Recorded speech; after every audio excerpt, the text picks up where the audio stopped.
শ্রদ্ধা জানিয়ে আমি আমার বক্তব্য শুরু করছি। আজকে আজকে আজকে এই সংলাপের সভাপতি এবং প্রধান অতিথি এবং বিশেষ অতিথি কিন্তু যারা রয়েছেন এবং বিভিন্ন এলাকা থেকে আমার মা বোনেরা যারা এসেছেন এবং মিডিয়া সংস্থা এবং আমার শাড়ি সংস্থা যারা আয়োজন করেছেন এই অনুষ্ঠানটা, তাদের সবাইকে আমি নমস্কার জানাচ্ছি এবং ধন্যবাদ জানাচ্ছি। আজকে যে কথাটি হলো যে আমরা দলিত এবং সংখ্যালঘু, তা আমরা যখন যুদ্ধ করেছিলাম, এই যে দেশ স্বাধীন হয়েছে, যখন আমরা যুদ্ধ করেছিলাম তখন কিন্তু আমরা হিন্দু, মুসলমান, বৌদ্ধ, খ্রিস্টান সবাই একত্রে আমরা যুদ্ধ করে দেশটাকে স্বাধীন করেছিলাম। তখন কিন্তু আমরা সংখ্যালঘু ছিলাম না, দলিত ছিলাম না। এখন আমরা হয়েছি সংখ্যালঘু, দলিত। সেই দলিতদেরকে আমরা মানে ভালো চোখে, উচ্চ শ্রেণীর লোকেরা ভালো চোখে কখনোই দেখে নাই, আগে থেকেই দেখে নাই, স্বাধীনতার আগে থেকেই দেখে নাই। আর এখন স্বাধীন হয়েছে দেশ, এখন স্বাধীনের এত বছর হয়েছে, তারপরেও মনে করেন আমাদের কোনো এখন মর্যাদা আমরা পাইনি।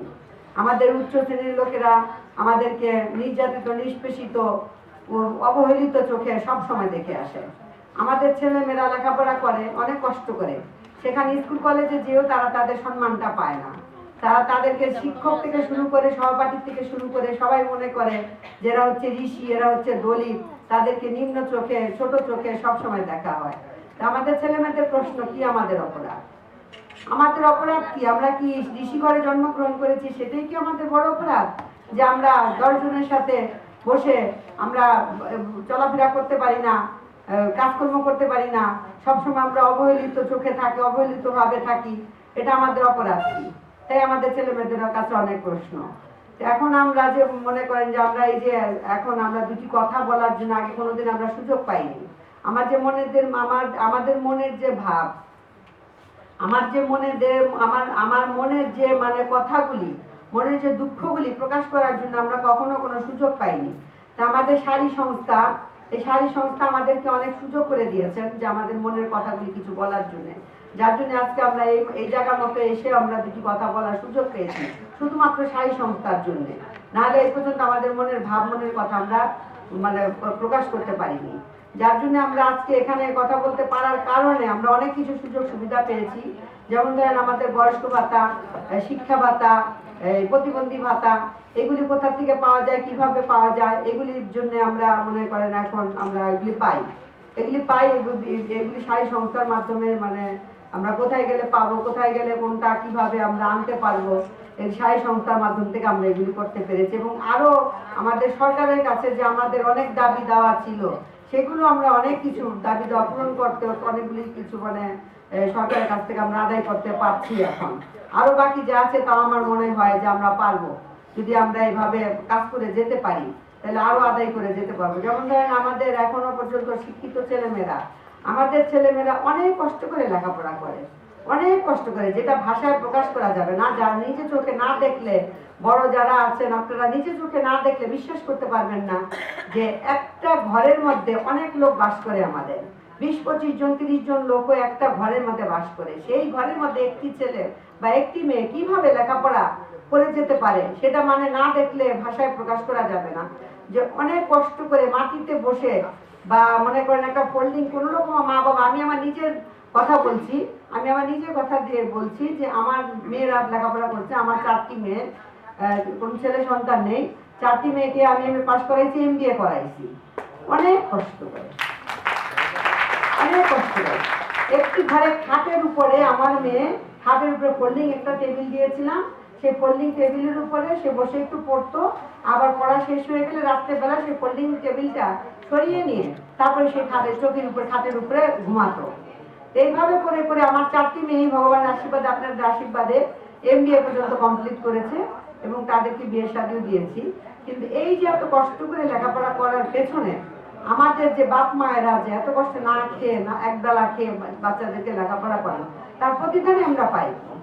তার প্রতিদানে পাই আমরা ঋষি, আমরা দলিত, আমরা হরিজন, আমরা অবহেলিত।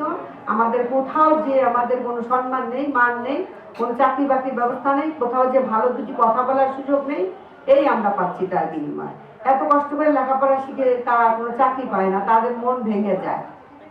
এবং মায়ের বাপ মায়েরও মন ভেঙে যায়, লেখাপড়া শিখে কি হবে, কোনো চাকরি বাকরি পাচ্ছে না, কোনো ভালো কোনো কিছু করতে পারছে না, তাই আমাদের ছেলেমেয়েরা অনেক কষ্ট পায়। তো সেই জন্য আমি আমার আজকের এই প্রধান অতিথির মাধ্যমে এবং আমার এই সরকারের মাধ্যমে আমি বলতে চাই যে আমাদের ছেলেমেয়েরা যাতে শিক্ষিত ছেলেমেয়েরা যাতে একটু ভালো সুযোগ সুবিধা পেয়ে একটা সরকারি চাকরি, যারা শিক্ষা গ্রহণ করেছেন তারা যেন একটা চাকরি, সরকারি চাকরি পায়, সেদিকে একটু লক্ষ্য রাখবেন। দলিত হরিজন ছেলে মেয়েদের প্রতি একটু সুদৃষ্টি তাকাবেন।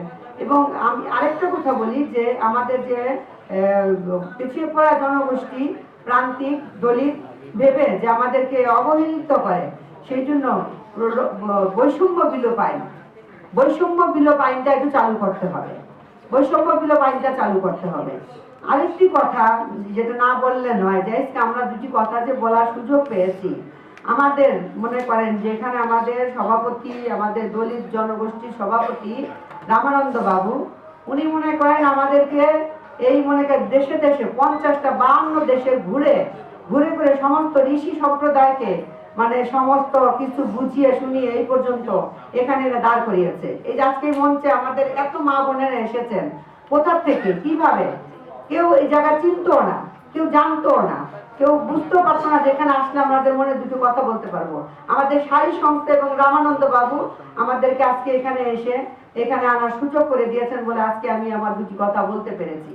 তো যাই হোক, আমি বলবো এইটাই সবশেষে এটাই বলবো যে আমাদের এই যে মেয়েদের, ছেলে মেয়েদের জন্য একটু সুব্যবস্থা করে দেওয়ার জন্য সরকারের কাছে আমি আকুল আবেদন জানাচ্ছি, যেন আমাদের শিক্ষিত ছেলেমেয়েরা যাতে অবহেলিত না হয়, লাঞ্ছিত বঞ্চিত না হয়, এবং তাদের মনে যেন একটু সাহস বাড়ে, উৎসাহ বাড়ে, এটাই আমি বলছি। আরেকটি কথা, আমাদের এলাকার কাউন্সিলর মহোদয় উনি মানে ইন্তেকাল করেছেন গত আজ 3 দিন আগে। ওনার জন্য আমরা সবাই একটু উঠে একটু প্রার্থনা করব আর কি, সবাই একটু 1 মিনিট একটু প্রার্থনা করতে চাই। উনি আমাদের কাউন্সিলর মহোদয় ছিলেন, অনেক ভালো মানুষ ছিলেন, আমরা যখন দেখেছি ওনাকে তখনই আমরা আমাদের কাছে পেয়েছি। তা আমরা 1 মিনিট ওনার জন্য একটু আমরা প্রার্থনা করব।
হ্যাঁ, ধন্যবাদ সবাইকে। তবে আজকে আমার আরো অনেক কিছু বলার ছিল, কিন্তু সময়ের অভাবে হয়তো বলতে পারছি না।